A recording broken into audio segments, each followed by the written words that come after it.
좋을 뻔하였거니와 지금 내 눈에 숨겨졌도다. 날이 이를지라 내 원수들이 토둔을 쌓고 너를 둘러 사면으로 가두고 또 너와 및 그 가운데 있는 내 자식들을 땅에 메어치며 돌 하나도 돌 위에 남기지 아니하리니 이는 내가 보살핌 받는 날을 알지 못함을 인함이니라 하시니라. 아멘. 하나님의 말씀입니다. 자리에 앉겠습니다. 저희가 창세기 말씀 나누다가 오늘은 종려주일입니다. 그래서 예수님이 예루살렘에 입성하시는 그 날을 맞이해서 여러분하고 좀 다른 본문으로 말씀을 나누는데요. 왜 오늘이 종려주일인지 그 이유가 요한복음 12장 12절 13절에 나옵니다. 우리 그 말씀 함께 보겠습니다.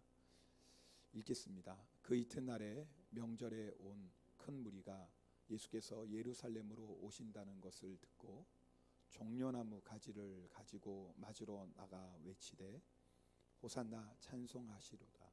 주의 이름으로 오시는 이 곧 이스라엘의 왕이시여 하더라. 자, 오늘 말씀 보니까 예수님이 예루살렘에 입성하실 때 사람들이 종려나무 가지를 흔듭니다. 그래서 종려주일입니다. 종려나무를 흔들었다라는 건 이 종려나무는요, 승리를 상징하는 나무이기도 합니다. 그래서 전쟁에서 이기고 돌아오는 왕을 영접할 때 종려나무 가지를 흔들었습니다. 호산나라는 뜻은 우리를 구원하소서라는 뜻입니다. 그러니까 지금 이스라엘 백성이 호산나 우리를 구원하소서 그러면서 지금 종려나무 가지를 흔들면서 예수님을 영접하는 겁니다. 왜냐하면 이스라엘 백성들은 예수님이 정치적인 메시아라고 생각했습니다. 지금 이스라엘은 로마의 식민지입니다. 그래서 예수님께서 그 로마를 물리치고 다윗이 세웠던 부강한 이스라엘을 다시 세워줄 것을 기대하고 있었습니다. 그래서 예수님을 이렇게 종려나무가지 흔들면서 맞이했던 거죠. 그러나 예수님은 로마의 지배에서 이스라엘을 구원하러 오신 그런 정치적인 메시아가 아니라 죄와 사망의 지배에서 온 인류를 구원하러 오신 메시아입니다. 구세주로 오신 것이죠. 종려나무 가지 흔들면서 호산나 외치는 그 백성들을 바라보시는 예수님의 마음이 어땠을까? 오늘 성경 말씀이 그 예수님의 마음을 우리에게 정확하게 알려주고 있습니다. 41절 말씀 우리 함께 읽겠습니다. 오늘 본문 42절입니다. 가까이 오사 성을 보시고 우시며. 그러니까 예수님께서 예루살렘 성을 보시고 우셨습니다. 백성들은 마치 당장이라도 메시아 왕국이 임할 것처럼 흥분되어서 종려나무 흔들고 호산나 외치지만 정작 예수님의 마음은 슬픔이고 아픔이었습니다. 성경에 예수님이 우셨다는 장면이 3번 나와요. 나사로의 죽음, 그 무덤 앞에서 우셨고, 또 겟세마네 동산에서 기도하실 때 우셨고, 또 오늘 본문에 나오는 예루살렘 성을 보고 우셨습니다. 여러분, 여기서 그 우시며라는 뜻, 이 클라이오라는 단어는요, 그냥 조용히 눈물을 흘리는 그런 눈물이 아니에요. 통곡하는 겁니다. 마음이 너무 아프고 슬퍼서 통곡하시는 거예요.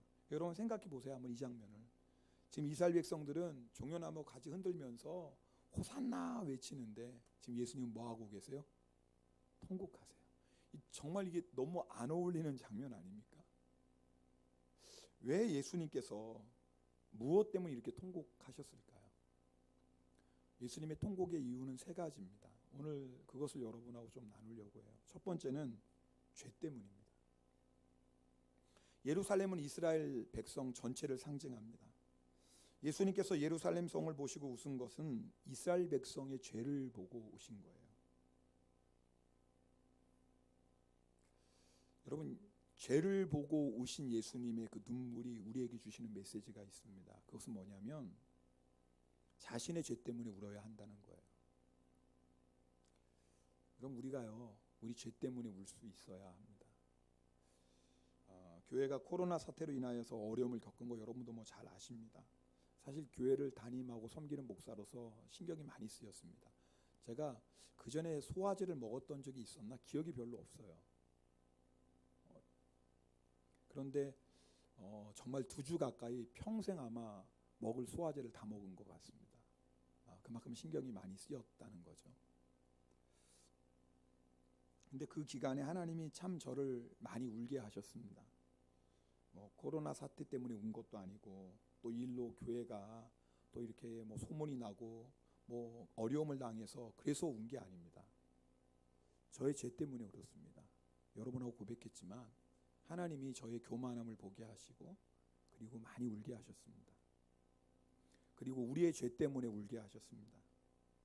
사랑으로 하나 되지 못하는 우리의 모습을 주님이 보게 하셨고 교회를 위해 울게 하셨습니다. 그래서 그때 드렸던 기도가 하나님 저를 불쌍히 여겨주십시오. 하나님 우리 교회를 불쌍히 여겨주십시오. 어떤 때는 눈물이 막 나와서 그냥 그 수건을 얼굴에 대고 울었어요. 근데 제가 엉엉 울면 여러분들 오해하실까봐 숨죽이고 울었습니다. 정말 요 근래에 제가 그렇게 많이 울었던 적이 있었나 싶을 정도로 다른 것 때문에 운 게 아니에요. 나의 죄, 우리의 죄 때문에 하나님 울게 하셨습니다. 여러분 지금 이스라엘 백성은요 메시아 왕국이 지금 마치 당장이라도 올 것처럼 막 흥분하고 소리치고 있습니다. 그런데 지금은 그럴 때가 아니에요. 지금 이스라엘 백성이 해야 될 일은 울어야 될 때예요. 울어야 될 때예요. 자신들의 죄를 보고 울어야 될 때예요. 지금 하나님의 성전은 강도의 소굴로 변해버렸어요.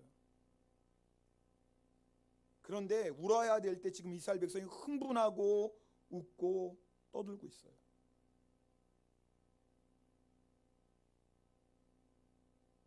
이런 이스라엘 백성들의 모습을 보면서 이사야 22장 말씀이 생각났어요. 우리 그 말씀 함께 읽겠습니다. 22장 12절 13절 말씀입니다. 그날에 주 만군의 여호와께서 명령하사 통곡하며 애곡하며 머리털을 뜯으며 붉은 배를 띠라 하셨거늘. 잘 보세요. 22절 말씀 12절 말씀 보시면 하나님께서 말씀하시는 거예요. 이스라엘 백성의 죄가 지금 하늘 끝까지 닿았어요. 이제 하나님이 심판하지 않으면 안 될 지경까지 이스라엘 죄가 가득 찼어요. 하나님께서 뭐라고 말씀하십니까? 너희 통곡해라. 그냥 우는 게 아니에요. 너희 통곡해라. 애곡해라. 머리털 뜯으며 굵은 배를 띠고 회개해라. 그렇게 말씀하세요. 근데 이스라엘 백성이 뭐 하는 줄 아세요? 그 다음 말씀 읽어보겠습니다.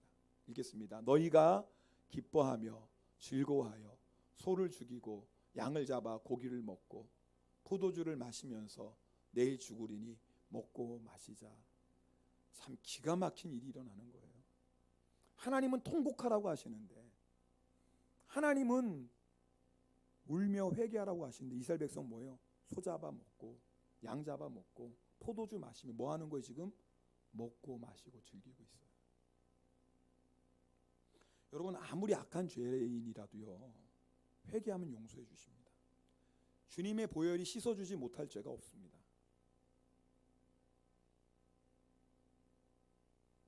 근데 눈물로 회개해야 될 때 지금 이스라엘 백성이 뭐 하고 있어요? 흥분해가지고 소리치고 기뻐하고 난리 났다 그 말입니다. 그 모습을 보시고 예수님이 지금 통곡하시는 겁니다.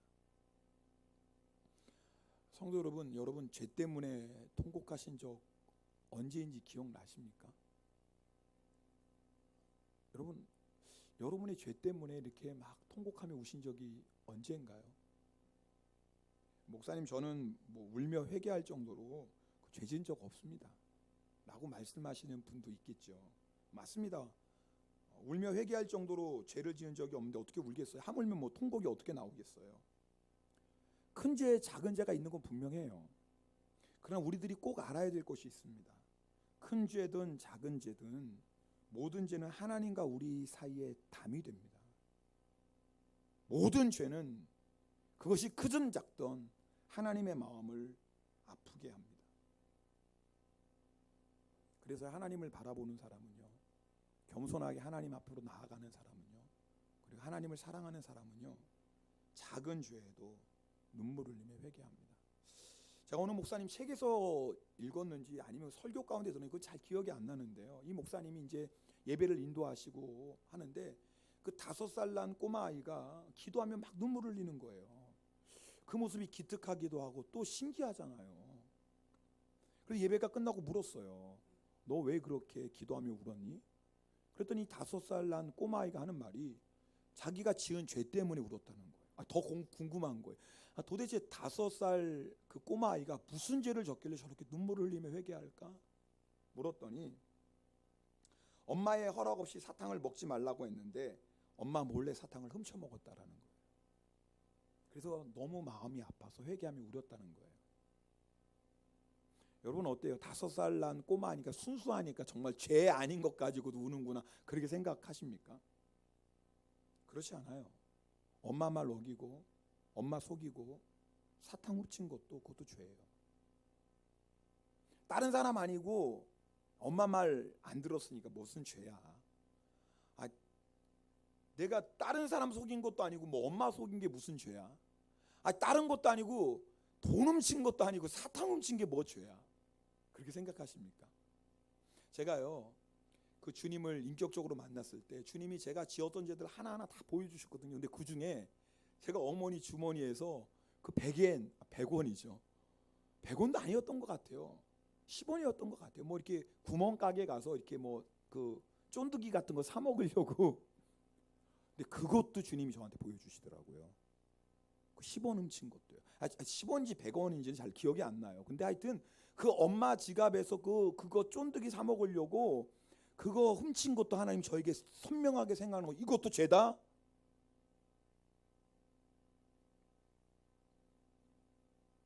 여러분 5살 꼬마 아이라서 순진해가지고 그것 때문에 운 게 아니에요. 여러분 어린아이도요 주님을 사랑하면요 작은 죄에도요 눈물을 흘려요. 나이 문제가 아니에요. 죄의 크기가 문제가 아니에요. 하나님과의 관계예요. 여러분 잘 아시는 것처럼 사울 왕이 다윗을 죽이려고 합니다. 쫓아다니죠. 여러분 다윗이 얼마나 억울하겠어요. 다윗이 무슨 죄를 졌어요. 생명 걸고 나라를 위해 충성하고 싸웠던 그거밖에 없잖아요. 매일매일 쫓아오느니 얼마나 괴로웠겠습니까? 그날도 사울 왕이 다윗을 쫓아오다가 여러분 볼일을 보기 위해서 굴 속에 들어갑니다. 근데 마침 그 굴 깊은 곳에 다윗과 그의 부하들이 숨어 있었어요. 절호의 찬스죠. 부하들이 말합니다. 하나님이 주신 기회입니다. 근데 다윗이 그 부하들을 말리고 사울 왕의 겉옷 자락을 뱁니다. 아마 내가 당신을 죽일 수 있었지만 나 죽이지 않았습니다. 나는 당신을 죽일 의도가 없습니다. 아마 자기의 무죄를 증명하기 위해서였겠죠. 근데 놀라운 건요. 다윗이 사울의 옷자락 뱀으로 말미암아 마음이 찔렸다라고 얘기합니다. 양심의 가책을 받았다 그 말이 뭐예요? 내가 죄졌구나라는 거예요. 아니 무지한 자신을 죽이려고는 사울 왕이 옷자락 뺀 게 어떻게 죄입니까? 그런 사울을 죽여도 누구 하나 다윗을 손가락질 할 사람이 없지 않습니까? 그런데 다윗은 사울 왕의 옷자락 뺀 것 때문에도 마음이 아파서 이것이 내가 죄를 졌구나. 도대체 다윗이 왜 그랬을까요? 그 이유가 사무엘상 24장 6절에 나옵니다. 우리 그 말씀도 함께 읽겠습니다. 사무엘상 24장 6절입니다. 같이 읽겠습니다. 자기 사람들에게 이르되 내가 손을 들어 여호와의 기름 부음을 받은 내 주를 치는 것은 여호와께서 금하시는 것이니 그는 여호와의 기름 부음을 받은 자가 됨이니라. 여러분 6절 한 구절 말씀하면 여호와라는 단어가 3번 나와요. 일본어 성경에는요 슈라는 단어가 4번이나 나와요. 지금 무슨 말이에요? 다윗이 하나님 앞에 서 있는 거예요. 자기 눈앞에는 원수 사울이 있지만 사실 다윗은 지금 하나님 앞에 서 있어요. 하나님을 바라보니 하나님이 세우신 그 왕 옷자락 뺀 것조차도 마음이 찔리는 거예요. 여러분 하나님을 바라보는 사람은요 큰 죄, 작은 죄가 없어요. 모두가 회개해야 될 죄예요. 하나님께 가까이 나아가면 나아갈수록요 그 작은 죄가 하나님의 마음을 얼마나 아프게 하는지를 깨닫습니다. 하나님께 가까이 나아가면 나아갈수록 그 죄가 얼마나 무서운 것인지를 깨닫습니다. 처음에는 별거 아닌 작은 죄예요. 근데 그 작은 죄가 우리도 모르는 사이에 얼마나 큰 죄가 되는지 아시잖아요. 여러분 경험하시잖아요.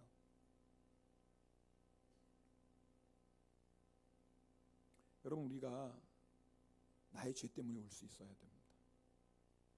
그리고 오늘 예수님께서 예루살렘 성을 보시고 우신 것이 우리에게 주시는 또 하나의 메시지는 타인의 죄 때문에 울어야 된다는 거예요. 여러분 예수님은 이스라엘의 죄를 보고 오셨어요. 여러분 예수님은 아세요? 지금도 우리의 죄를 보고 오시는 거. 여러분 나의 죄 때문에 우는 것도 아름답습니다. 그런데요 타인의 죄 때문에 우는 건요 아름다울 뿐만 아니라 하나님의 마음을 움직이는 능력이 있습니다. 여러분 잘 아시잖아요. 어거스틴이요 얼마나 10대부터 탕자의 생활을 했습니까? 말로 다 할 수 없어요. 나중에는 이단에까지 빠졌어요. 그 어머니 모니카가 너무 마음이 아파서 교회에 나와서 눈물로 기도하는 겁니다. 그 교회 목사님 암브로스가 나중에 물어요. 도대체 왜 그렇게 눈물을 흘리면서 통곡하십니까? 자기 아들 얘기를 하는 거예요. 암브로스 목사님이 하시는 말씀이 눈물로 기도하는 자의 자식은 절대 망하지 않습니다. 지금 모니카가요 자기 죄 때문에 우는 게 아니에요. 자기 자식 죄 때문에 울어요. 아마 이 말씀 우리 어머니들 뭐 다 동감하죠. 근데 우리의 눈물이요 그저 내 자식의 죄 때문에 우는 눈물로 끝인다면 우린 참 이기적인 거예요. 그건 예수 안 믿는 사람도 울어요. 예수 안 믿는 사람도요 자기 자식 죄 때문에 울어요. 우리의 눈물이 거기에서 끝나면 안 돼요. 여러분 바벨론에 의해서 예루살렘 성읍이 완전히 무너집니다. 그리고 이스라엘 백성은 포로로 끌려가죠. 여러분 잘 아시는 얘기죠. 근데 하나님이 고레스 왕을 세우셔서 이스라엘을 회복시키십니다. 포로가 귀환하고 그리고 예루살렘 성전을 다시 재건합니다. 그런데 성벽은 아직 쌓지를 못했어요. 이 말이 뭐냐면 성벽을 쌓지 않았다라는 것은 적의 공격에 무방비 상태예요. 그런데 성전이 세워지고 무려 70년이 넘도록 성벽을 못 쌓은 거예요. 근데 그 소식을 듣고 느헤미야가 통곡하며 회개하며 기도합니다. 여러분 느헤미야가 지은 죄가 없어요. 자기 조상들의 죄로 인하여 예루살렘 성전이 무너지고 성벽이 무너진 거거든요. 근데 느헤미야가 마치 내가 지은 죄처럼 통곡하며 회개하며 기도합니다. 여러분 그때요 느헤미야는 왕의 술관원이에요. 여러분 술관원은 그 옆에서 술 시중 두는 사람이 아니에요. 자, 한 잔 따라봐라 그런 술 시중 두는 사람이 아니라요 왕이 마시는 그 음료에 독이 있는지 안 있는지를 먼저 시음하는 사람이 술관원이에요. 왕이요 자기 생명까지도 맡길 수 있는 절대적인 신임을 얻는 사람이 술관원이에요. 보통 사람이 아니에요. 경호실장, 비서실장보다 더 왕의 신임을 얻는 사람이에요. 자, 그 말이 뭐예요? 왕이 자기 생명도 맡길 수 있는 신임 얻는 사람이라면 얼마나 대단한 권세를 가지고 있겠어요. 근데 그 느헤미야가요 자기 민족의 죄 때문에 통곡하며 옵니다. 근데 말씀드렸죠. 그 통곡의 눈물은 하나님의 마음을 움직인다니까요. 왕의 마음을 움직여서 그리고 느헤미야를 유다 총독으로 보내게 하시고 그리고 52일 만에 예루살렘 성벽을 재건합니다. 여러분 한 사람의 통곡의 눈물이 얼마나 위대한 줄 아세요? 여러분 성도는요 자기 죄 때문에 울어야 돼요. 그러나 우리가 흘릴 눈물은 그것만이 아니에요. 타인의 죄 때문에 때로는 우리 교회를 위해서 때로는 이 민족을 위해서 울어야 돼요. 여러분 예수님께서 예루살렘의 죄를 보고 통곡하셨어요. 만약에 예수님께서 예루살렘의 죄를 보고 분노하셨다면 십자가 지시지 않으셨어요. 예루살렘은 멸망이에요. 예수님께서 지금도 우리의 죄를 보고 우세요. 만약 예수님께서 우리의 죄를 보고 울지 않고 분노하신다면 우리는 구원받을 사람 아무도 없어요.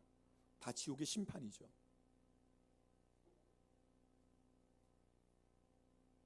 우리의 죄를 보시고 통곡하신 예수님의 사랑이 얼마나 감사한지 몰라요. 여러분 그 눈물로 우리가 구원받았어요.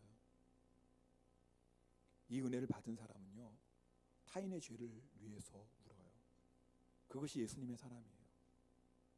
그런데 우리는요 종종 타인의 죄를 보고 우는 것이 아니라 분노하고 정죄합니다. 그렇다면 반드시 확인해야 될 게 있어요. 우리가 다른 사람의 죄를 보고 분노하고 비난하고 정죄하는 이유는 뭔지 아세요? 나의 죄 때문에 우는 눈물이 사라졌기 때문에 그래요. 여러분 나의 죄 때문에 우는 사람은요 하나님의 놀라운 죄사함의 은혜를 경험합니다. 어떤 죄다도 주의 보혈 피로 깨끗하게 씻어주시는 그 놀라운 은혜를 경험합니다. 여러분 그 은혜를 경험한 사람이 어떻게 죄 지은 사람 보고 비난하고 정죄할 수 있겠습니까? 나 같은 죄인도 주님이 용서하시고 나 같은 죄인도 주님이 용납하셨는데 만약 우리가요 다른 사람의 죄를 보고 허물을 보고 분노하고 정죄하고 있다면 여러분 꼭 확인해 보셔야 돼요. 지금 나의 죄 때문에 울고 있지 않아요. 내일부터 고난주간 특세 시작됩니다. 여러분 우리 우리 주님의 십자가 앞으로 나가야 돼요. 정말 중요한 시간입니다. 여러분, 하나님의 십자가 앞에 나가면 내 죄가 보여요. 내 죄가. 그 지은 죄로 인하여 마음이 아파요. 그리고 그 죄가 얼마나 무서워진 것을 깨달아요.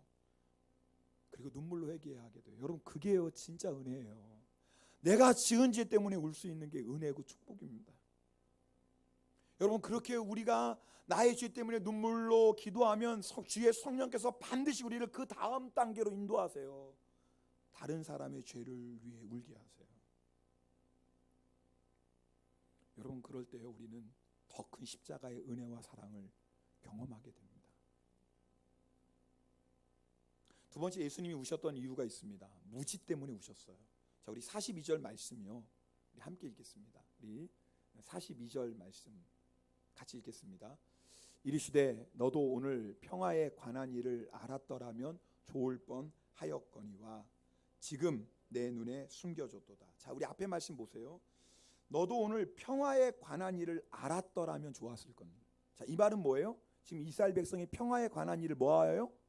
모르고 있다는 뜻이죠. 무슨 말씀인지 아시겠죠? 네가 평화에 관한 일을 알았으면 좋았을 텐데, 그 말이 뭐예요? 너희가 지금 평화에 관한 일을 모르고 있다, 그 말이에요. 도대체 평화에 관한 일이 뭐예요? 아니, 평화가 뭐예요? 평화는요, 하나님과의 끼어진 관계가 회복되고 그 회복됨으로 인하여서 내 내면이 누리는 하나님의 놀라운 축복, 그게 평화예요.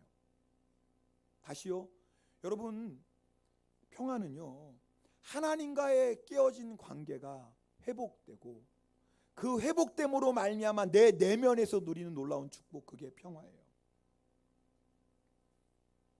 지금 이스라엘은요, 로마의 식민지입니다. 여러분, 식민지 백성으로 살아가는 게 얼마나 고달프고 힘들겠습니까? 뭐 말로 다 할 수 없겠죠.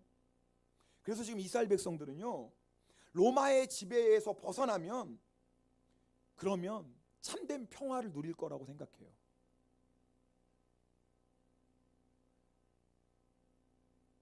그렇겠죠. 자기들을 지배하는 로마에서 승리하고 부강한 나라가 되면 좋겠죠. 그건 분명합니다. 그러나 여러분, 잘 들어보세요. 그것 때문에 이스라엘 백성의 그 마음에 하늘의 평화가 임하는 것은 아니에요. 하늘의 평화는요, 말 그대로 하늘에서 오는 거예요. 평화는요, 하나님이 주시는 선물이에요. 누가 그 평화를 받아 누릴 수 있죠? 하나님과의 끼어진 관계가 회복될 때 하늘의 평화를 누려요. 여러분, 지금 이스라엘 백성에게 있어 정말 필요한 건 뭐냐면, 로마의 식민지에서 벗어나는 것도 필요한 일이지만 가장 근본적으로 이스라엘 백성의 정말 문제는 뭐냐면 하나님의 관계가 지금 깨어져 있는 거예요. 여러분, 우리 인생이 뭔 줄 아세요?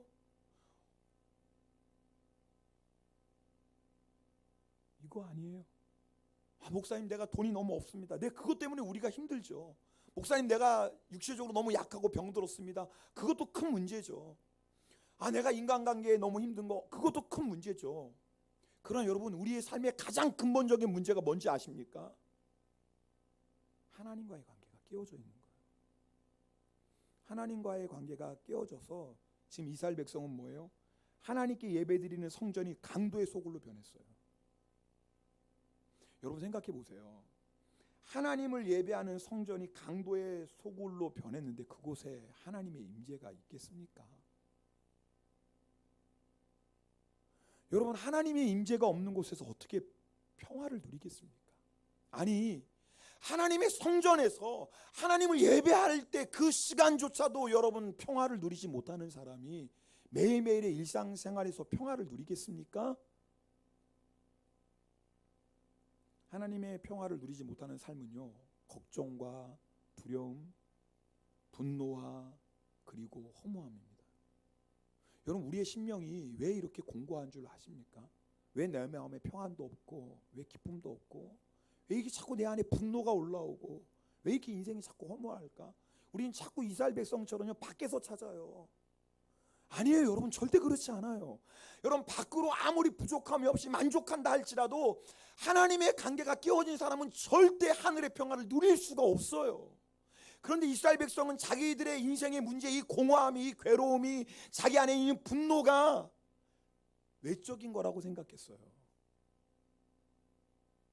그러니 예수님이 얼마나 답답하시겠어요.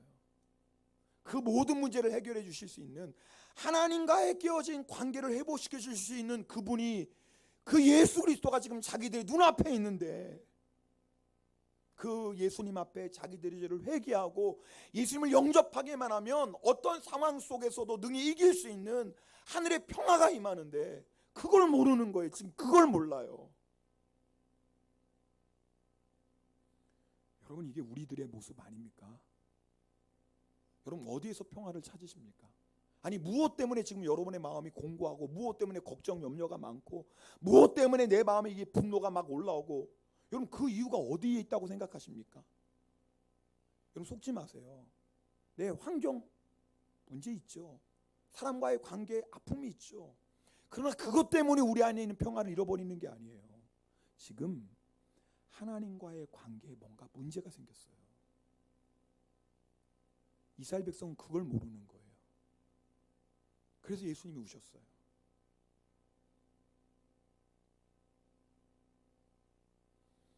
여러분, 예수 믿는 우리가요, 이런 말 하면 안 돼요. 예수님도 필요하지만 이 세상을 살기 위해서는 또 다른 것도 필요하다고 그렇게 생각하지 마세요.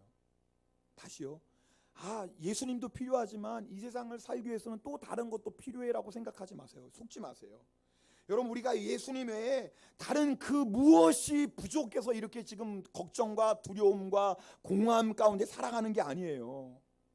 예수님 외에 다른 그 무엇이 부족해서 우리가 걱정과 두려움과 공허함 때문에 사는 게 아니라, 예수님 외에 다른 그 무엇을 지금 계속 구하고 있어요. 우리가 예수님 말고 그 다른 그 무엇을 지금 끊임없이 우리가 요구하고 있어요. 그것 때문에 우리가 지금 여전히 걱정과 두려움과 공허함 때문에 살고 있어요. 여러분, 정말 속지 마세요. 우리의 심령에 참된 만족을 주시고 평화를 주신 분, 오직 그리스도 예수예요. 정말 그분이 우리 안에 임재하셔서 우리를 다스리시면 어떤 상황, 어떤 형편 속에서도 사람이 주지 못하고 세상이 주지 못하는 하늘의 평화를 누립니다. 세 번째, 예수님이 우신 이유는요, 심판 때문입니다. 오늘 본문 43절, 44절 말씀을 함께 읽겠습니다. 같이 읽습니다. 날이 이를지라 내 원수들이 토둔을 쌓고 너를 둘러 사면으로 가두고 또 너와 및 그 가운데 있는 내 자식들을 땅에 메어치며 돌 하나도 돌 위에 남기지 아니하리니 이는 내가 보살핌 받는 날을 알지 못함을 인함이니라 하시니라. 여기 43절 맨 앞에 나오는 이 날이 이를지라, 이 날은요, 심판의 날이에요. 여러분, 예수님이 예루살렘에 입성하신 후로부터 약 40년 뒤에 AD 70년에 로마에 의해서 예루살렘은요 완전히 명합니다. 완전히 멸망하고요, 지구상에서 사라집니다. 나중에 1946년인가요? 독립할 때까지 여러분 2000년 가까이 이스라엘 나라 자체가 사라집니다. 정말 무서운 심판이죠. 여러분, 잘 들어보세요. 이스라엘 백성은 지금 자신들을 구원하기 오신 예수님을 영접하지 않아요. 무지했어요. 자기들의 삶에 구원을 주시는 예수님을 영접하지 않았을 뿐만 아니라, 여러분, 오히려 그 예수님이 자기들이 기대했던 정치적인 메시아가 아닌 걸 깨닫고 어떻게 합니까? 오히려 입장이 싹 180도 바뀌어요. 오늘 예수님 입성하실 때 호산나 외치던 무리들이요, 아니 알고 보니까 정치적 메시아가 아니네. 그걸 깨닫고 나서 어떻게 합니까? 예수님을 십자가에 못 박으라고 소리칩니다. 빌라도에게 넘겨줍니다. 여러분, 만약에요, 이스라엘 백성들이요 정말 그리스도 예수를 통해서 죄사함 받고 하나님과의 관계가 회복되고 참된 평화를 얻을 수 있는 것을 알았다면, 여러분, 예수님을 넘겨주지 않았을 거예요. 좀 다른 얘기지만, 그럼 이스라엘 백성이 예수님을 빌라도에게 넘겨주지 않았으면 예수님 십자가 안 박히시나? 아니에요. 여러분, 오늘 사도신경 고백했죠. 빌라도에게 고난을 받으사 십자가에 못 박혀 죽으시고, 이스라엘 백성이 빌라도에게 넘겨주지 않아도 예수님이 십자가에 못 박히셔서 돌아가세요. 우리의 죄를 위해서요. 근데 중요한 건 이스라엘 백성이 그렇게 예수님을 십자가에 넘겨주지 않았으면 이런 심판을 피할 수 있었다고요. 자, 오늘 이 말씀이 무슨 말씀이냐면 그저 이스라엘 백성의 얘기가 아니에요. 우리도 참 안타까운 것이 우리 인생 마지막에 있는 심판을 못 봐요. 여러분, 주님은 우리 인생의 마지막에 있는 심판을 아시거든요. 지금 이스라엘 백성이 40년 뒤에 당할 그 심판이 얼마나 무서운 심판인지, 어린아이를 메어치고 돌 위에 돌 하나도 남지 않는 철저히 파괴되는 그 심판을 주님이 아세요. 근데 이스라엘 백성은 그 심판을 몰라요. 그러니까 지금 뭐 난리가 났죠. 호산나 하고요. 여러분, 우리가 하나님의 말씀대로 살지 않는 인생이 얼마나 무서운지 아십니까? 아이, 목사님 뭐 죽어봐야 알죠. 죽어보지도 않았는데 천국이 어디 있고 지옥이 어디 있습니까? 안 봤는데. 여러분, 그건 진짜 어리석은 사람이에요. 그럼 죽어봤어요? 죽지도 않았는데 어떻게 지옥도 없고 천국도 없다고 말할 수 있어요? 안 그래요. 지금 무슨 말씀인지 이해하시나? 사람들이 얘기하잖아요. 당신이 죽어봤습니까? 당신이 죽어보지도 않았는데 어떻게 천국이 있고 지옥이 있다고 말합니까? 사람들 그렇게 얘기해요. 근데 하나만 알고 둘은 몰라요. 그러는 당신은 죽어봤나요? 안 죽었는데 어떻게 천국도 없고 지옥도 없다고 그렇게 말할 수 있습니까? 무슨 말씀인지 계시 모르시네. 이게 인간의 어리석음이에요.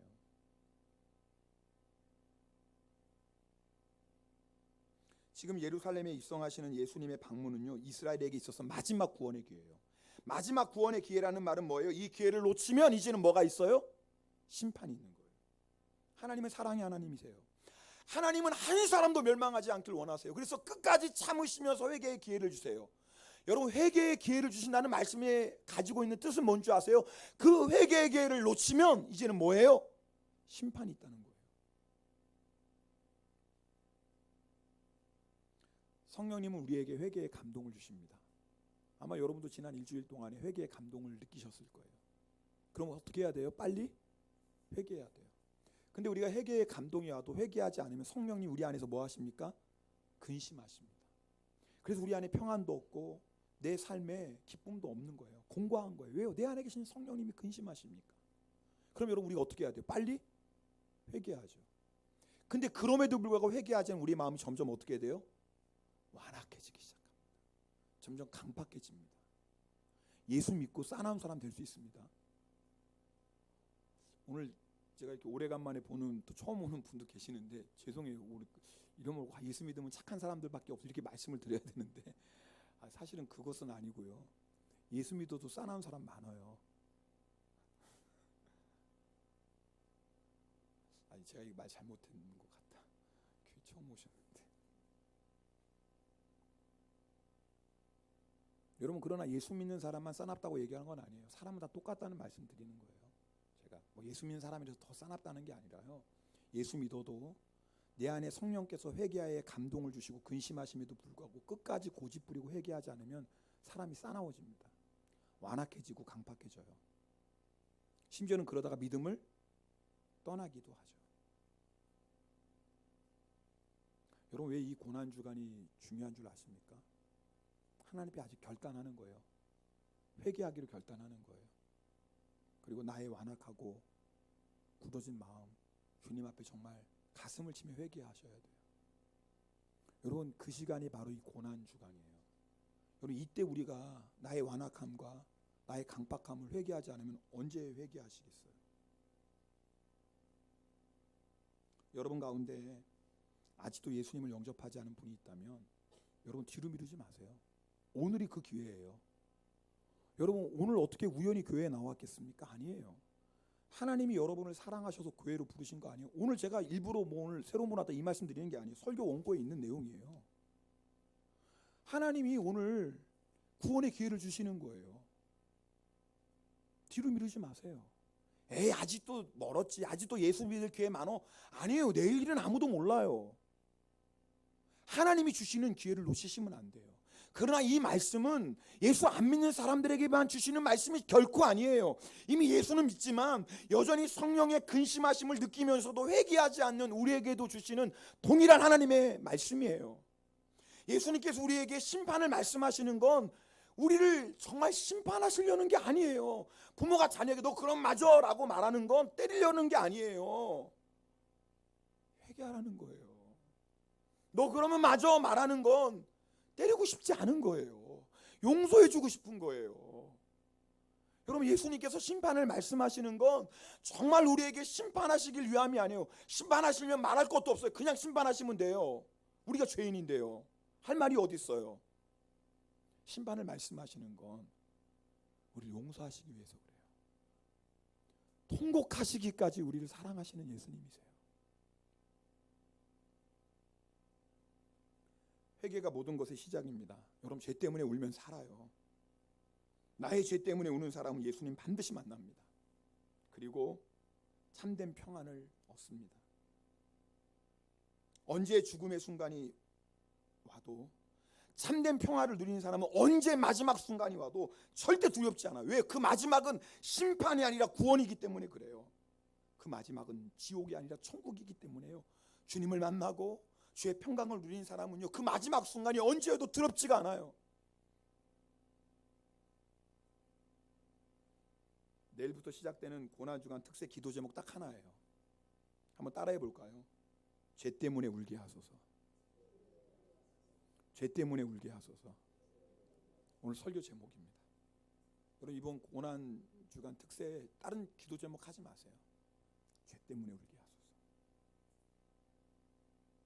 정말 이 특세 기간에 죄 때문에 우물로 말미암아 하나님과의 깨어졌던 관계가 회복되고, 세상 그 누구도 줄 수 없고 그 무엇도 줄 수 없는, 아니 세상 그 무엇도 누구도 빼앗아갈 수 없는 하늘의 평강 누리시기 바랍니다. 그리고 나의 죄 때문에 우는 것에서 끝나는 것이 아니라 타인을 위해서 울어야 돼요. 자녀를 위해서 울고, 지금 울어야 될 때 우리 아이들 위해서, 교회를 위해서 울어야 될 때입니다. 여러분, 여전히 800만의 우상을 섬기고 있는 이 땅을 위해서 울어야 될 때예요. 그리고 우리를 핍박하고 모함하는 원수를 위해서 울어야 될 때입니다. 여러분, 그럴 때요, 십자가의 놀라운 은혜와 십자가의 놀라운 능력을 경험하게 됩니다. 그런 사람은요, 부활의 영광의 아침을 맞이해요. 그래서 정말 이번 한 주간에 여러분, 우리가 주님과 이런 친밀한 관계를 회복해서 돌아오는 부활 주일은요, 예수님 부활로 끝나는 게 아니에요. 누구의 부활이에요? 나의 부활이 되는 여러분, 감격의 주일 되시기를 주님의 이름으로 부탁드립니다. 우리 함께 찬양 드리겠습니다. 오늘 우리 받은 말씀 가지고요, 이 찬송 함께 드리겠습니다. 보혈을 지나 하나님 품으로.